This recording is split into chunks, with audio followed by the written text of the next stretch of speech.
Are you confused between saving and investing? I have been witnessing people, especially the younger generation, working really hard and late hours in order to live a luxurious and content life. When I ask them about investments, most of them satisfactorily tell me that they are saving 20 to 30% of their monthly income and they seem very happy about it. Now, if you are a person who saves 20 to 30% of your income and feels content about it, I have a game for you. Imagine you're sitting in a time machine and carrying a Hyundai in which you have put all your savings. Now, this machine has taken you to the future where you have just retired. Open your Hyundai now. Look at what you have got. Consider a 6% inflation rate while making these calculations. Now, do you see what you expected to see? With this fund, will you be able to manage your expenses post retirement? According to me, obviously not. This is definitely not going to be sufficient to live even a normal life after your retirement. So, what went wrong? Why is there a significant difference between retirement funds? Let me explain it further. First, you must understand the difference between saving and investing. Now, you might ask, is there really a difference between saving and investing? Well, keep watching this video till the end to know what is saving, what is investing, why should one give too much importance to saving. At the end of the video, we will understand how a financial plan can help you achieve your long term goals. What are savings?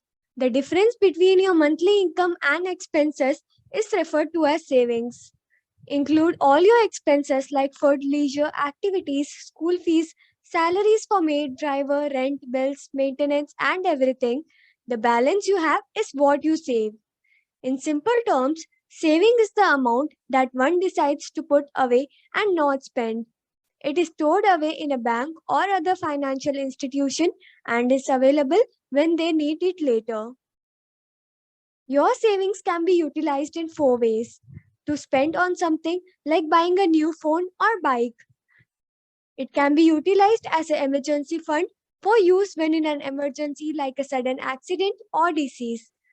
Most commonly, it can be used as a retirement fund. Savings can further be utilized as investments, hence, it also acts as a ladder to investment.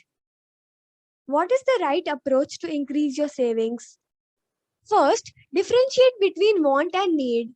A need is something necessary to live, and a want is something that improves the quality of your life. Make a monthly budget plan. You will need to plan how much you will spend or save each month. Start saving now. Ideally, the right time to start your savings is when you are in your 20s. Think of the children. You should evaluate your children's needs and then save accordingly. Look for places to cut, such as changing from your usual monthly shopping schedule to once every 2 months. Avoid taking out too many loans because you will burn all your savings on interest payments if you take too many loans. Start small but save regularly. You may start saving with rupees 500 on a purchase, then slowly start increasing this amount by making changes to your lifestyle. Say, for example, if you live in a costly apartment, you can shift to a more affordable house. These small steps will help you save more. Now that you know how to save smarter, let's talk about investing. Because in the long term, saving is just not enough. What is investing? The act of committing money or capital to an endeavor like business, project, real estate, etc., with the expectation of obtaining an additional income or profit is known as investing. Now, are you still feeling confused on how investing works? Let me explain it further with a simple example. Have you seen the women who have small scale homemade pickle businesses?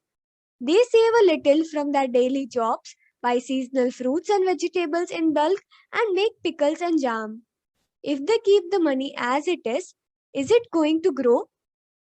Even the small scale businesses include processes and procedures to follow. So, to keep the products carefully and achieve a decent return, they have to invest their money. Likewise, instead of keeping your savings as it is, investing them appropriately will yield you a huge return. Let me put it out more clearly now. Consider your savings as raw materials and investing as a process with which you grow your money. In investing, you grow your savings through various processes like fixed deposits, stock market, mutual funds, and buying various investment instruments and products. You generate a financial return through capital appreciation, dividend income, and interest income. Now that you have understood what investing is, we will understand which is more important, investing or saving. Save to invest, don't save to save. The only reason to save money is to invest it. Now, have you ever thought why should one give too much importance to investing? Is this the question still running in your mind? Consider you have a son who wants to become a doctor 15 years down the lane. Now we all know in today's scenario you would need approximately 50 to 60 lakhs to complete the basic medical education. So you will need to save 4 lakhs approximately every year to accomplish your son's ambition. Fine, you do save the said amount every year now sincerely. But answer this question. Do you know how much money you would really need for your son to complete medical education 15 years down the lane? It will be around 1 crore. How we got this amount? You must always add the inflation of about 6%, which will determine the right value of money at any given time. So, merely saving X amount every month or every year, you won't be able to achieve your long term goals. Hope you understood the importance of adding the inflation rate while saving for long term goal. Now, let's see what are the benefits of investing. Investing will help you stay ahead of inflation and maintain the purchasing power of money. It will help you in building wealth as it is put to some productive use. Investing in the stocks can help you save money on taxes. Investing will also help you achieve other financial goals like buying a dream home, car, or for your retirement, etc. It will ensure a steady stream of income.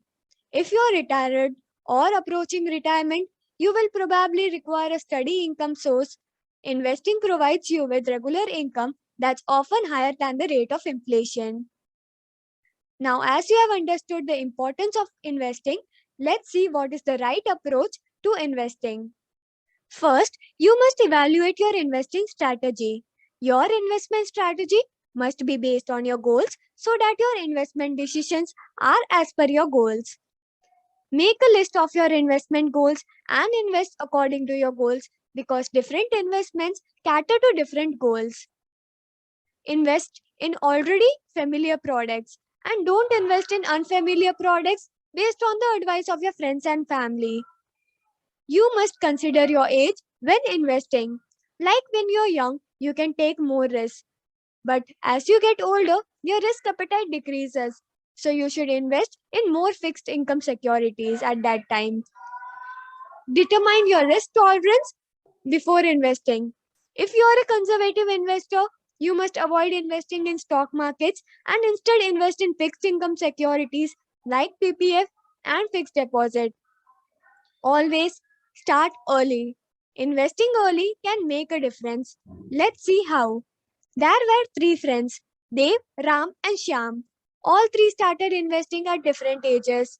Dev started planning for his retirement at a very initial stage at 25 and invested rupees 6,000 per month. Ram realized the importance of planning once he was 30, while Shyam could feel the guilt of being left out only when he was 35. See what they have accumulated when they were on the verge of retirement. There is a difference of approximately 1.48 crore in the retirement corpus of Dev and Shyam.